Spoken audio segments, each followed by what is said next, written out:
तो चलिए आज के इस वीडियो क्लास में सभी बच्चों का स्वागत है और आज हम लोग अध्याय 9 गंदे जल का निपटान, ठीक है, इस अध्याय को हम लोग पढ़ने वाले। ये बहुत ही आसान अध्याय है। इसमें जो गंदा जल होता है सिर्फ उसका निपटान मतलब उसका मैनेजमेंट कैसे करते हैं, उसको हम किस तरह से निपटाते हैं, गंदे जल को किस तरह से उसको हटाया जाता है, निकाला जाता है, उसका प्रबंधन किया जाता है, उसी के बारे में हमें इस अध्याय में पढ़ना है। यह अध्याय बहुत ही आसान है, इसमें बहुत ज्यादा कुछ नहीं पढ़ना है। तो चलो इस अध्याय को शुरू करते हैं। गोलू हमेशा की तरह अपने दोस्तों उत्पल, शम्मी, रवि के साथ स्कूल जा रहा था। रास्ते में अचानक उसका पैर केले के छिलके पर पड़ा और सड़क किनारे बह रही नाली में गिर गया। उसके सारे कपड़े गंदे हो गए। वह रोते हुए कहने लगा, कैसे कैसे लोग हैं जो सड़क पर कचरा फेंकते हैं। उदास मन से वह वापस घर लौट गया। घर पर उसने अपने शरीर एवं कपड़े की सफाई की। दूसरे दिन वह स्कूल गया और अपने शिक्षक से कल की घटना के बारे में बताया। शिक्षक ने उससे सहानुभूति जताते हुए कहा कि यह बात सच है कि हम अपना घर काफी पैसा खर्च करके बनाते हैं, परंतु उस घर के गंदे जल एवं कचरा के निपटान का कुछ विचार नहीं करते। यह एक गंभीर समस्या है। इसके लिए हमें खुद जागरूक होना होगा और इसके प्रबंधन के उपाय करने होंगे। प्रबंधन के उपाय करने होंगे का अर्थ क्या हुआ बच्चों कि ये गंदा जल कहाँ जाएगा, कैसे निकलेगा, इस गंदे जल को या कचरे को हम किस तरह से दूर रखेंगे जिससे हमारा वातावरण दूषित ना हो। बच्चों से यह बात करते हुए शिक्षक महोदय ने कहा कि गंदे जल के निपटान के बारे में जानने से पहले हमें यह जान लेना चाहिए कि हम जल का उपयोग कहाँ कहाँ करते हैं और इसमें क्या क्या गंदगियां मिल जाती हैं। ठीक है, तो गंदा जल कहाँ से निकलता है और हम इसका उपयोग कैसे करते हैं। तो चलिए, झाग से भरपूर तेल मिश्रित काले भूरे रंग का जल जो बर्तन धोने की जगह, शौचालय, दुकान, होटल, लॉन्ड्री आदि से नालियों में जाता है वह अपशिष्ट जल कहलाता है। कौन सा जल कहलाता है बच्चों? अपशिष्ट जल। ठीक है, तो जो रसोई जो हम बर्तन धोते हैं, कपड़े धोते हैं, शौचालय का जो पानी होता है, दुकान का जो होटल में खाना बनता है, साफ सफाई की जाती, उसका जो पानी होता है, जो नालियों में बहता है, उसे हम अपशिष्ट जल कहते हैं। क्या आपने कभी सोचा है कि अपशिष्ट जल कहाँ जाता है और इसका क्या होता है? तो बच्चों, ये जो नालियों में जल बहता है वो आखिर जल जाता कहाँ है, इसी के बारे में हम लोग आगे जानेंगे कि ये पानी कहाँ जाता है। जल की सफाई करने की प्रक्रिया में जल के उपयोग से पहले हमें उनमें से प्रदूषकों को अलग करना होगा। ठीक है, तो जो जल की सफाई यानी कि जो पानी की सफाई की जाती है, उस पानी की सफाई करने के लिए सबसे पहले प्रदूषकों, ठीक है, जल में जो प्रदूषक होता है, प्रदूषकों का अर्थ होता है बच्चों कि वह चीज, वह पदार्थ जो पानी को गंदा करता है, प्रदूषित करता है, उसे प्रदूषक कहते हैं। अपशिष्ट जल के उपचार की यह प्रक्रिया सामान्य रूप से वाहित मल उपचार कहलाता है। ठीक है, तो ये जो अपशिष्ट जल होता है, जो वेस्ट पानी होता है, अपशिष्ट का आप वर्ड इंग्लिश में अगर कहे तो हम कहते हैं ना कि ये सामान वेस्ट है, मतलब ये सामान खराब है, तो अपशिष्ट का अर्थ होता है खराब, वेस्ट। तो अपशिष्ट, ये जो जल अपशिष्ट होता है, इसको उपचार का अर्थ होता है मतलब जैसे हम बीमार पड़ते हैं तो डॉक्टर के पास उपचार के लिए जाते हैं, दवा लेते हैं और हम अपनी बीमारी को ठीक करते हैं, उसी तरह इस अपशिष्ट जल, ये गंदे जल का हम उपचार करते हैं। और उपचार की जो प्रक्रिया सामान्य रूप से वाहित मल उपचार कहलाता है। इस उपचार को कौन सा उपचार कहते हैं बच्चों? वाहित मल उपचार। चलिए, विश्व जल दिवस 22 मार्च 2005 को संयुक्त राष्ट्र संघ ने 2005-15 की अवधि को जीवन के लिए जल पर कार्य के लिए अंतरराष्ट्रीय दशक के रूप में घोषित किया गया। ठीक है, तो 22 मार्च को हम विश्व जल दिवस मनाते हैं। कौन से दिन जल दिवस मनाते हैं बच्चों? 22 मार्च को। वाहित मल क्या है? वाहित मल घरों, स्कूलों, होटलों, अस्पतालों, उद्योगों, मतलब उद्योग का अर्थ होता है बच्चों फैक्ट्री, ठीक है, जहां पे कुछ सामान बनाए जाते हैं, कार्यालय जो ऑफिस होता है, और अन्य उपयोगों के बाद, मतलब यहाँ पर पानी को उपयोग के बाद बहने वाला वाहित अपशिष्ट जल होता है। ठीक है, वह जो जल होता है, कौन सा जल होता है बच्चों? अपशिष्ट जल होता है। इसमें वर्षा जल भी शामिल होता है जो तेज वर्षा के समय गलियों में बहता है। सड़कों और छतों से बहकर आने वाला वर्षा जल अपने साथ हानिकारक पदार्थों को ले आता है। वाहित मल द्रव रूपी अपशिष्ट होता है। द्रव रूपी अपशिष्ट होता है मतलब द्रव का अर्थ होता है बच्चों लिक्विड। द्रव का अर्थ क्या होता है? लिक्विड। मतलब ये जो अपशिष्ट होता है वह पानी की तरह होता है। इसमें अधिकांश जल होता है जिसमें घुले हुए और निलंबित अपद्रव होते हैं। ये अपद्रव संदूषक कहलाते हैं। ठीक है, अपद्रव होते हैं। अपद्रव का जो अर्थ होता है बच्चों वह वेस्ट ही होता है। ठीक है, तो जो बचा हुआ वेस्ट होता है, कचरा होता है, इसमें उसी अपद्रव अवशिष्ट को जो है वाहित मल कहा जाता है। ठीक है, तो ये अपद्रव संदूषक कहलाते। और जो इसमें अपद्रव यानी कि इस पानी में जो वेस्ट मटेरियल होता है, जो कचरा होता है, वह संदूषक कहलाता है। संदूषक का अर्थ होता है बच्चों कि यह संदूषण होता है, मतलब दूसरे पानी को जो है वो गंदा करता है, मतलब पानी में बीमारियां फैलाता है। उसमें कुछ ऐसे पदार्थ पाए जाते हैं जिससे पानी जो है वो खराब हो जाता है, गंदा हो जाता है, उसे संदूषक कहते हैं। ठीक है, ये क्रियाकलाप है। हमें अपने आस पड़ोस के नाला नाली को देखना है, उस पर विचार करना, उसका निरीक्षण मतलब पता लगाना है किस तरह का पानी है, कैसा पानी, पानी का रंग कैसा, कितना गंदा है, इसके बारे में हमें पता करना है। ठीक है, संदूषक सर्वेक्षण करना है, मतलब अपने गली मोहल्लों में देखना है कि किस तरह का यहाँ पे नाला है या नाली है। अब हम यह कह सकते हैं कि वाहित मल एक जटिल मिश्रण होता है जिसमें निलंबित ठोस, कार्बनिक और अकार्बनिक अशुद्धियां, पोषक तत्व, मृत जीवी और रोग वाहक जीवाणु और अन्य सूक्ष्म जीव होते हैं। इन अशुद्धियों के कुछ सामान्य उदाहरण इस प्रकार है। मतलब बच्चों, वाहित मल जो होता है, जो पानी होता है गंदा, वाहित मल, उसमें क्या क्या पाया जाता है? कार्बनिक अशुद्धियां, अकार्बनिक अशुद्धियां, जीवाणु जिसे हम इंग्लिश में बैक्टीरिया कहते हैं, बैक्टीरिया पाया जाता है, सूक्ष्म जीव, सूक्ष्म जीव किसे कहते हैं बच्चों? जो हम अपने नंगे मतलब अपनी आंखों से नहीं देख सकते, उसे देखने के लिए हमें लेंस का सहायता करना पड़ता है, ऐसे सूक्ष्म जीव। सूक्ष्म जीव कौन कौन से होते हैं? जीवाणु, विषाणु, इस तरह के जीव को हम सूक्ष्म जीव कहते हैं। तो ये सारी चीजें जो है इस वाहित मल में पाई जाती हैं।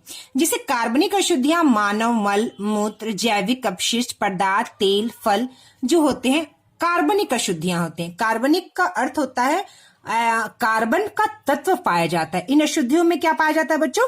कार्बन का तत्व पाया जाता है। कार्बन क्या है बच्चों? एक रसायन तत्व है जो पाया जाता है इसमें, इसलिए इन्हें कार्बनिक अशुद्धियां कहते हैं। नाइट्रेट, फॉस्फेट, धातुएं यानी मेटल जिसको हम कहते हैं, आदि अकार्बनिक अशुद्धियां।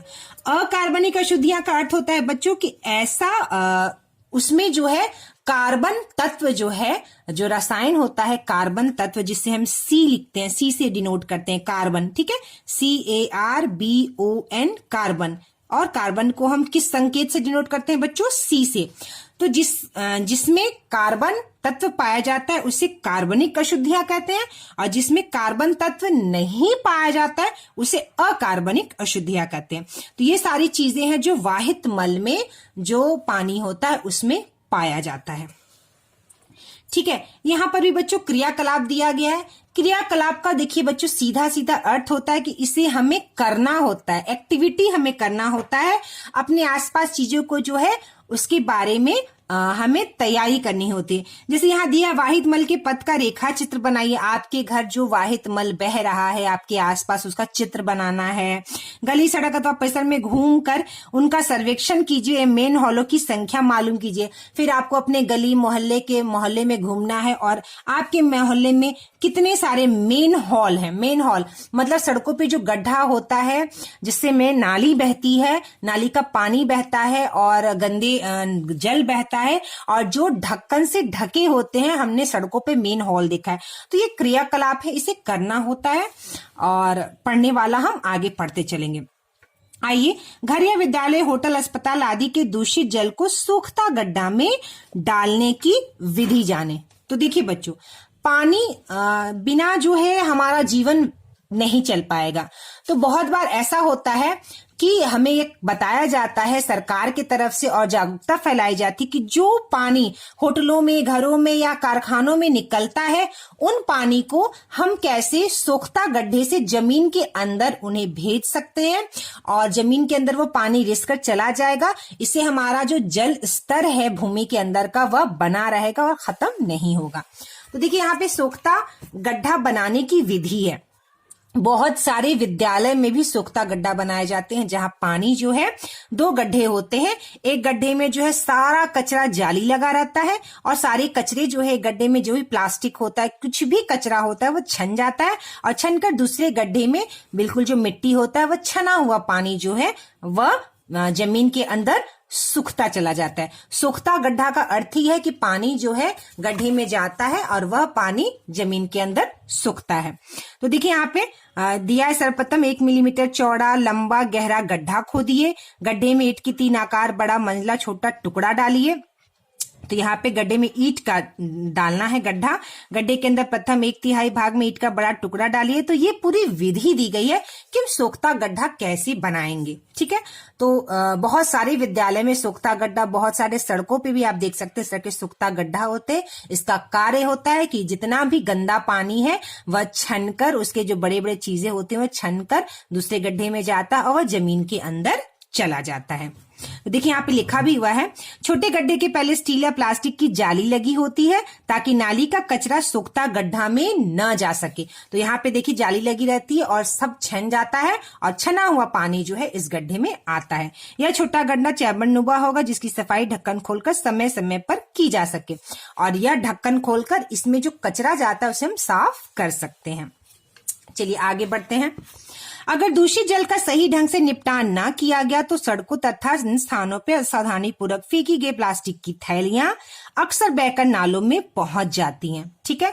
तो अगर हम साफ सफाई नहीं करेंगे तो ये प्लास्टिक जो कितना हानिकारक होता है हमारे पर्यावरण के लिए, वह क्या होगा बच्चों, चला जाता है बह के। फलस्वरूप नाले अवरुद्ध हो जाते हैं। जब नाली में सारी प्लास्टिकें चली जाती हैं तो नाले अवरुद्ध हो जाते हैं। अवरुद्ध मतलब वो नाला बंद हो जाता है और गंदा जल सड़कों पर फैलने लगता है। और जब नाली बंद हो जाएगी तो नाली का जो पानी है वो कहाँ पे आ जाता है बच्चों, सड़कों पे आ जाता है, जिससे अनेक तरह की बीमारियां फैलती हैं। खुली नालियों का दृश्य घृणित लगता है, मतलब बहुत ही मन हमारा खराब हो जाता है गंदा पानी देखकर और दूषित पानी देख के मन घृणित हो जाता है। वर्षा काल में स्थिति और भी भयानक हो जाती है। जब नालियां उमड़ने लगती तो उनका कचरा सड़कों पर फैल जाता है और हम कीचड़ से भरी सड़कों से अपना मार्ग ढूंढना पड़ता है। ये परिस्थितियां अत्यंत अस्वास्थ्यकर एवं रोगकारक। अस्वास्थ्यकर का मतलब बच्चों हुआ कि ये परिस्थितियों से हमारा स्वास्थ्य जो है बहुत खराब होता है, हमारे लिए ये अस्वस्थ चीज है, ठीक है। और रोगकारक मतलब इस तरह के पानी जब सड़कों पे फैलेगा तो मच्छर, गंदगी और बहुत सारे सूक्ष्म जीव पनपने लगेंगे, जिससे कई तरह की पानी जनित बीमारियां हमें होती हैं।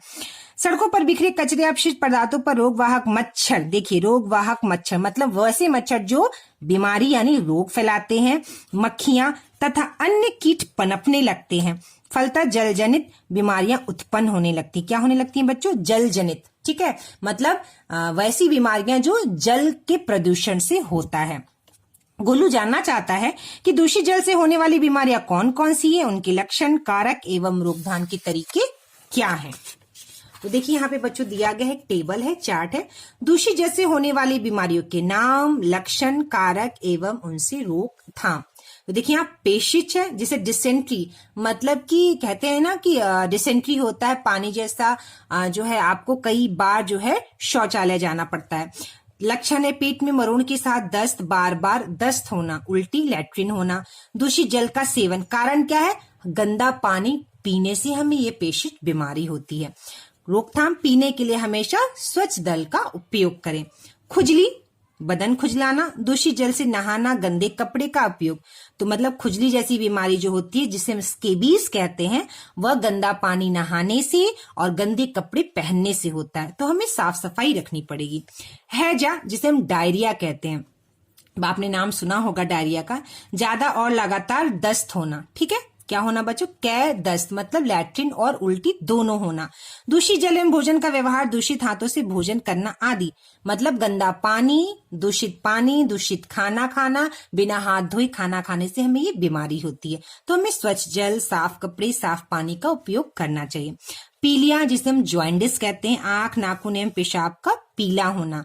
दूषित जल का सेवन यानी कि पीलिया, मलेरिया, मेनिनजाइटिस, क्या है बच्चों, मेनिनजाइटिस, ये जितनी बीमारियों के नाम है बच्चों, ये सब दूषित पानी की वजह से होता है, या तो नहाने से, पीने से, या दूषित पानी का जब हम खाना बनाते हैं तो खाना खाने से हमें इस तरह की सारी बीमारियां होती हैं।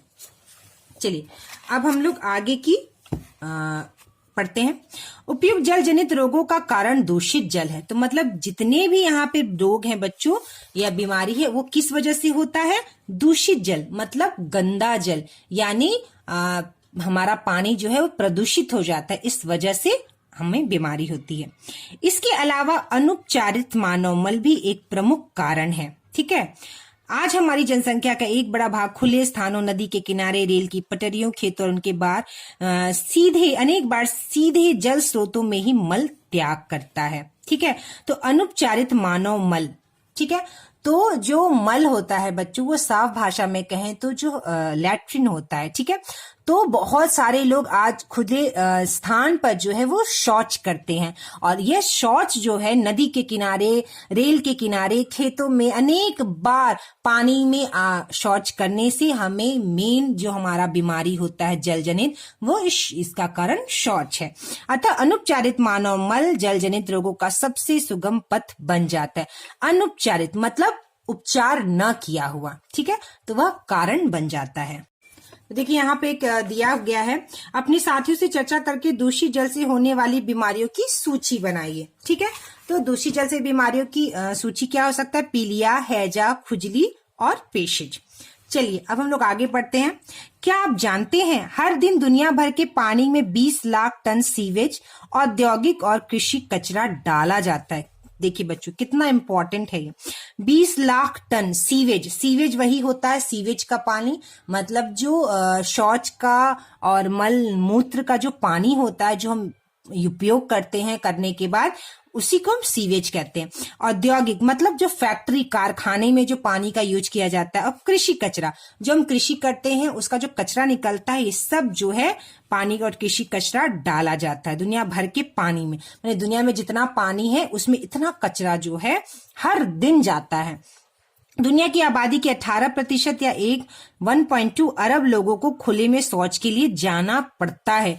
सोचिए कितने लोगों को खुले में शौच के लिए जाना पड़ता है, जिससे जल जनित बीमारियां होती हैं। 5 साल से कम उम्र के बच्चों की मौत का सबसे बड़ा कारण है जल जनित बीमारियां। मतलब 5 साल से छोटे बच्चे जो मरते हैं बच्चे हर दिन, उनका सबसे बड़ा कारण क्या है बच्चों, जल जनित बीमारियां, मतलब जल से होने वाली बीमारी। युद्ध सहित सभी तरह की हिंसाओं से मरने वाले लोगों से कहीं ज्यादा लोग हर साल दूषित जल पीने से मर जाते हैं। ठीक है, तो मतलब जो हिंसा होता है, लड़ाई झगड़ा होता है, उसमें लोग कम मरते हैं और गंदा पानी पीने से लोग ज्यादा मरते हैं। 72 देशों के 14 करोड़ लोग आर्सेनिक युक्त जल पीने को विवश है। आर्सेनिक युक्त मतलब ऐसा जल बच्चों जिसमें आर्सेनिक पाया जाता है। आर्सेनिक ठीक एक तरह का केमिकल होता है जिसमें पाया जाता है, और वह पीना पानी में, जो जिस पानी में आर्सेनिक पाया जाता है वह पानी काफी हानिकारक होता है। लेकिन बहुत जगह पानी में आर्सेनिक होता है और वह पानी लोग पीने के लिए मजबूर होते हैं। ठीक है, चलिए आगे बढ़ते हैं। मानव मल निपटान की वैकल्पिक व्यवस्था। ठीक है, तो मानव का जो मल होता है उसकी व्यवस्था के लिए सरकार ने कुछ विकल्प दिए हैं। वह कौन कौन से विकल्प हैं? सरकार स्वयंसेवी संस्थाओं द्वारा कम लागत में मानव मल निपटान तंत्र को बढ़ावा दिया जा रहा है, यानी कम लागत मतलब कम खर्च में। इसके लिए सेप्टिक टैंक, रासायनिक शौचालय, मोबाइल शौचालय, कंपोजिट पिट आदि बनाए जा रहे हैं। ठीक है, रासायनिक शौचालय होता है ऐसा कैसा शौचालय होता है जिसमें रसायन का प्रयोग करके उसे तैयार किया जाता है और उसकी जो निपटान है वह रसायन से होती है। ठीक है, मोबाइल शौचालय जो गाड़ी में शौचालय होता है, जो एक जगह से दूसरे जगह उस गाड़ी को ले जा सकते हैं यूज करने के लिए। ठीक है, कंपोस्टिंग पिट होता है, मतलब जो खाद के गड्ढे होते हैं वो बनाए जा रहे हैं। सेप्टिक टैंक उन स्थानों के लिए उपयुक्त है जहां मल वहन की व्यवस्था नहीं है, जैसे अस्पताल, अलग थलग बने भवन तथा 4 से 5 घरों के समूह। वहां ऐसे सेप्टिक टैंक बनाए जो, तो अब पता होगा सेप्टिक टैंक बहुत सारे घरों में होता है, अस्पतालों में होता है सेप्टिक टैंक। कुछ संगठन मानव अपशिष्ट के स्वच्छता पूर्वक निपटान की सुविधा प्रदान कर रहे हैं। तो यह वैकल्पिक व्यवस्था है। किसकी व्यवस्था है बच्चों? मानव मल के निपटान की व्यवस्था है। इन शौचालयों से मल बंद नालियों से होता हुआ बायोगैस संयंत्र में चला जाता है। कहाँ चला जाता है बच्चों? बायोगैस संयंत्र में चला जाता है। उत्पन्न होने वाली बायोगैस का उपयोग ऊर्जा के स्रोत में किया जाता है। ठीक है, तो ये जो शौचालय होता है, इसका जो शौचालय जो होता है, इसमें जो मल होता है, बंद होता है, वो नाली से होता हुआ कहाँ चला जाता है बच्चों? बायोगैस संयंत्र। ठीक है, बायोगैस संयंत्र में, जिसको हम बायोगैस प्लांट, संयंत्र मतलब प्लांट, एक तरह का कारखाना में चला जाता है। और यह बायोगैस जो होता है, यह उपयोग ऊर्जा के स्रोत के रूप में किया जाता है। तो बायोगैस किसे कहते हैं बच्चों? बायोगैस एक तरह का ऐसा संयंत्र होता है, सिस्टम होता है, जो बायोगैस को आप गोबर गैस भी कह सकते हैं। ठीक है, तो बायोगैस एक ऐसा संयंत्र होता है जिसमें गोबर का इस्तेमाल करके और जैविक पदार्थ का इस्तेमाल करके हम ईंधन, ऊर्जा, खाद व रोशनी प्राप्त कर सकते हैं। तो ऐसे संयंत्र को हम बायोगैस संयंत्र कहते हैं। तो चलिए हम लोग आगे देखते हैं इसका पॉइंट। कस्बों में अक्सर सेप्टिक शौचालय टंकी बनाई जाती है। सेप्टिक टैंक शौचालय जो सेप्टिक टैंक कहते हैं जिसके अंतिम खाने के ऊपरी भाग से पाइप द्वारा जल सॉकपिट में ले जाया जाता है। इस प्रकार की टंकी बड़ी, गहरी और पक्की बनाई जाती है और इसे अच्छी तरह से मजबूत ढक्कन से ढक दिया जाता है।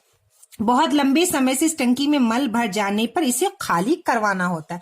तो सेप्टिक टैंकी जो होती है वो बहुत बड़ी सी टंकी होती है, उस पे ढक्कन होता है और वो कई सालों तक चलता है और फिर इसे खाली भी करवाया जाता है।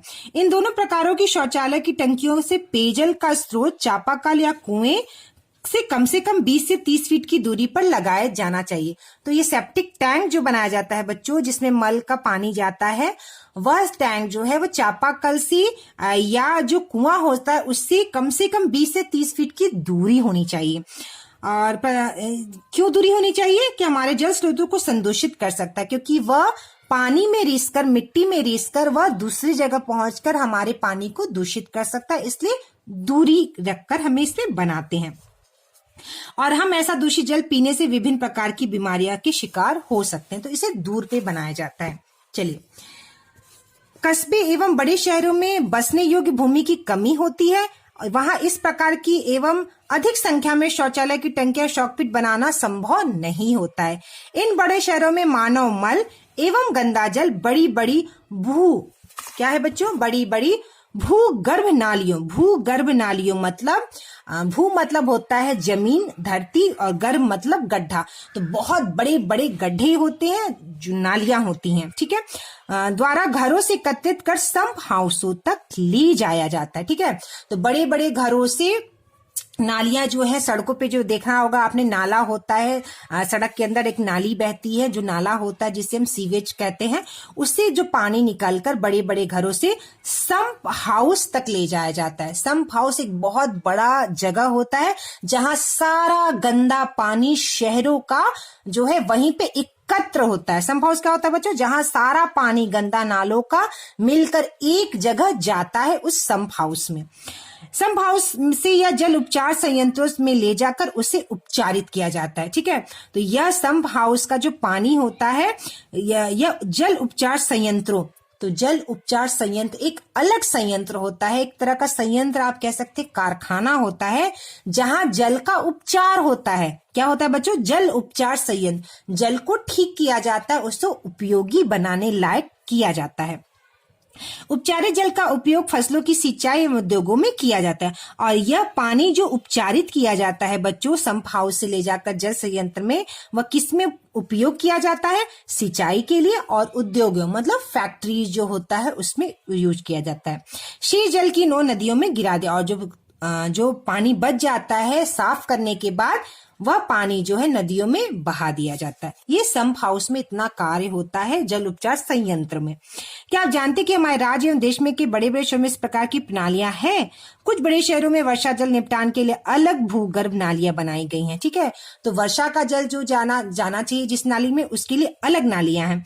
वर्तमान समय में वर्षा जल संचय में पुनः प्रयोग के प्रयास किए जा रहे हैं। आइए हम बड़े शहरों के मलमाहित जल निपटान की व्यवस्था के संबंध में जानने का प्रयास करते हैं।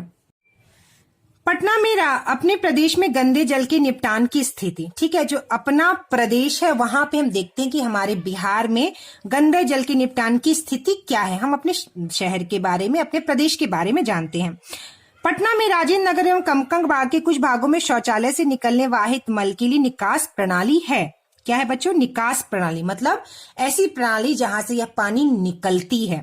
शेष अन्य जगहों में वाहित मल एवं गंदे जल के निपटान के लिए एक ही जल निकास प्रणाली, और दूसरे शहर में बच्चों गंदे जल के निपटान के लिए एक ही जल निकास प्रणाली है। ठीक है, क्या एक ही जल निकास प्रणाली है। पटना में गंदे जल के निकास के लिए 3 प्रकार का नाला है। कितना है बच्चों? हम लोग किसकी बात कर रहे हैं? पटना की। तो पटना में 3 प्रकार का नाला है। पहला पक्का नाला, दूसरा कच्चा नाला एवं तीसरा भूगर्भ नाला। भूगर्भ नालों में जगह जगह पर मेन हॉल होते हैं। क्या होते हैं बच्चों? मेन हॉल, जो सड़कों पे देखिए ढक्कन लगा हुआ दिखाई देता है, जो ढके होते हैं। ये मेन हॉल प्राय 2 नालों से मिलन स्थल पर बनाए जाते हैं। ये मेन हॉल कहाँ बनाया जाता है बच्चों? ये मेन हॉल वहां पर बनाया जाता है जहां 2 नालों का पानी आकर मिलता है। ठीक है, चलिए अब हम आगे देखते हैं। नालों के मिलन स्थान के चौकोर गड्ढे बनाए जाते, इसे ही क्या कहते हैं बच्चों? हम मेन हॉल कहते हैं। जब गंदा पानी भूगर्भ नालों से होकर बहता है तब गंदे पानी में निलंबित गंदे पदार्थ गड्ढे में नीचे बैठ जाते हैं। ठीक है, तो जब भूगर्भ मतलब जो जमीन के अंदर जो नाला से ये पानी गंदा बहता है, तब इन नालों में जो गंदा पदार्थ होता है, मतलब जो गंदे गंदे चीज होते हैं, सामान होते हैं, क्या होता है बच्चों? जमीन पर बैठ जाता है, जिसे भूगर्भ नाली से होकर पानी निर्बाध रूप से सभी भूगर्भ नालों से गुजरते हुए भूगर्भ बड़ा नाला में चला जाता है। समय समय पर मेल हॉल के ढक्कन को खोलकर गाद को बाहर निकाला जाता है तथा शहर से दूर गड्ढों में डाल दिया जाता है। तो मेन हॉल का गड्ढा इस तरह बनाया जाता है कि नीचे वहां पे जो गंदा है वो जमा हो जाता है और ऊपर का जो पानी है वो बहता हुआ चला जाता है। इसलिए आपने देखा होगा कि सड़कों पर बार बार मेन हॉल को निकालकर नगर निगम वाले और मतलब सफाई कर्मचारी जो है वो मेन हॉल को खोल के उसमें का जो गाद होता है, जो गाढ़ा सामान होता है पदार्थ, उसे निकालकर साफ किया जाता है। जगह जगह पर अवस्थित सम्प हाउस, देखिए बड़े नालों से गंदे पानी का एकत्रीकरण। ठीक है, जो बड़ा बड़ा नाला होता है उसका जो गंदा पानी है, अब आपको लगता हो कि इन नालों का पानी आखिर कहां पर जाता है?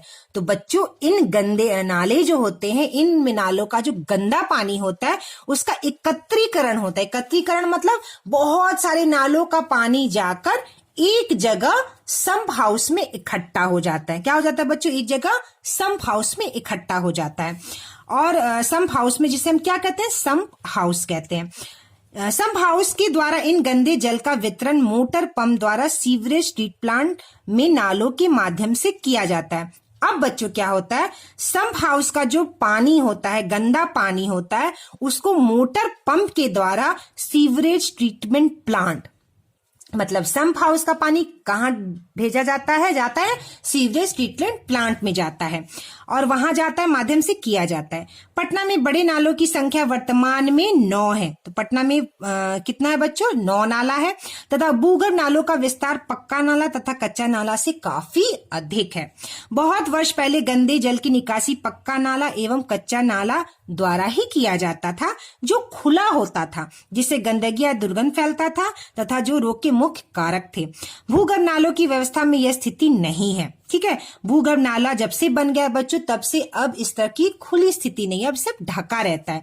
वर्तमान में पटना में 32 सम्प हाउस है तथा 4 सीवरेज ट्रीटमेंट प्लांट है। वाहित मल उपचार संयंत्र, सीवरेज ट्रीटमेंट प्लांट को क्या कहते हैं बच्चों? वाहित मल उपचार संयंत्र। मतलब जो वाहित मल होता है, जो पानी होता है, उसका उपचार होता है। कहाँ पे उपचार होता है बच्चों? सीवरेज ट्रीटमेंट प्लांट में।